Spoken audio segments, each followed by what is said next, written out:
మీ పేరు నా పేరు సాయినాథ్. సాయినాథ్ గారు. మీ కార్పొరేటర్ గారు సుప్రియ నవీన్ గౌడ్. మీ కార్పొరేటర్ గారి పనితీరు ఎలా ఉన్నదో చెప్పగలుగుతావా? ప్రస్తుతం అంతా మంచిగానే ఉన్నది. మా కాలనీ అన్ని కొన్ని రోడ్స్ పడ్డాయి. అంటే కొంచెం పాత డ్రైనేజ్ లైన్స్ ఉన్నాయి, అవి క్లియర్ కావాలి. నల్లవి కూడా పాతే ఉన్నాయి, అది ఒకటి క్లియర్ కావాలి. రోడ్స్ అయితే పర్వాలేదు, మంచిగానే ఉన్నాయి. సుప్రియ గారికి ఏ విధంగా ఇస్తున్నారు ఇప్పుడు మీరు? అంటే పాజిటివ్ ఎలా ఉన్నారు?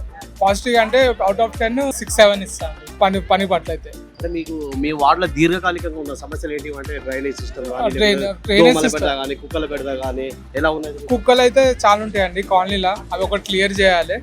అండ్ డ్రైనేజ్ పాత సమస్య, అది ఒకటి క్లియర్ చేయాలి. వాటర్ది కూడా పాతది, పైప్ లైన్ ఒకటి 2 చేంజ్ చేస్తే బాగుంటుంది. ఓకే, అప్పుడు పోటీ చేసినప్పుడు కార్పొరేటర్ గారు మీకు ఏమేమి హామీలు ఇచ్చారు, అవి ఎంతవరకు తీర్చారు చెప్పగలుగుతారా? అంటే ఆల్మోస్ట్ రోడ్స్ అయితే వేయించారు, డ్రైనేజ్ ఒకటే పెండింగ్, పైప్ లైన్ ఒకటి పెండింగ్ ఉంది, వాటర్ది ఒకటి పెండింగ్ ఉంది. కొన్ని లైట్స్ కూడా అక్కడక్కడ పెట్టిస్తే బాగుంటుంది.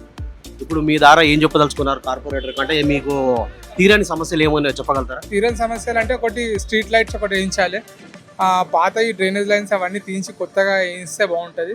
ఒకటి వాటర్ లైన్ కూడా పాతది ఉంది గంగపుత్ర కాలనీలో, అదొకటి చేంజ్ చేపిస్తే బాగుంటుంది. అంటే మిగతాదంతా ఓకేనా? కార్పొరేటర్ గారు అన్ని మంచిగా మంచిగానే, మాకైతే మంచిగానే రెస్పాండ్ అవుతారు. ఓకే అండి.